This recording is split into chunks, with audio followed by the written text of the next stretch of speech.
qoloftiisa unba adduunyada taalla mooyee muuminka qalbigiisu jannadu yaallaa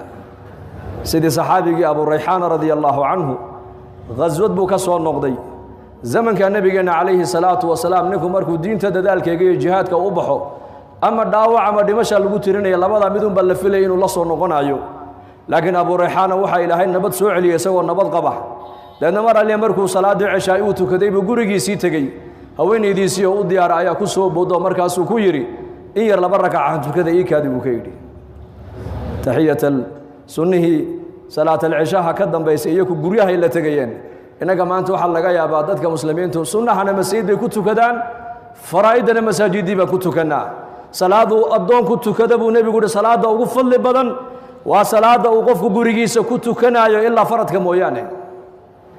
maa habata can الnabiyi calayh الsalaatu wasalaam salaad kasta oo farada markuu nebigu ka baxo wacdi unbuu jeedinayey ama ummaddu wax baraayey ama nasiixu ummadda u jeedinayey ama kuwa soo islaamay buu diinta baraayey ama ka qur-aanka la baraya buu odhan jiray maxaa lagu baray ama martida masjidka timiday buu nebigu la fadhiisanayey ama sunnaha waxaa nebiga laga soo arooriyey inuu gurigiisa la doonan jiray salaada sunnaha caadadaa bay saxaabadu lahaayeen si ay guryuhuna ay barakada salaada iyo naxariista salaada ku soo degaysa ay guryuhu nasiib ugu yeeshaan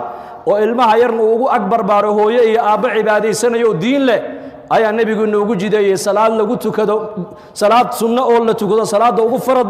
ugu fadli badan waa salaada qofku uu gurigiisa ku tukanaya ilaa faraa'ida mooyaane abu rayxaana salaadii buu gurigu la yimiday haweenaydiisii baa ku soo boodo markaasuu ku yidhi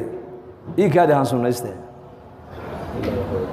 laba rakac uu tukaday siduu laba rakac ugu taagnaa wuxuu maqlay mu'adinkii oo u dhawaaqaya salaat alfajrkii xaya cala asalaax xaya cala alfalaax xaya cala asalaax xaya cala alfalaax sunnihii buu khafiifiyey masaajidkii buu tegey uu soo tukaday markaasay sugtay ku tidhi yaa abaa rayxaana ghasawta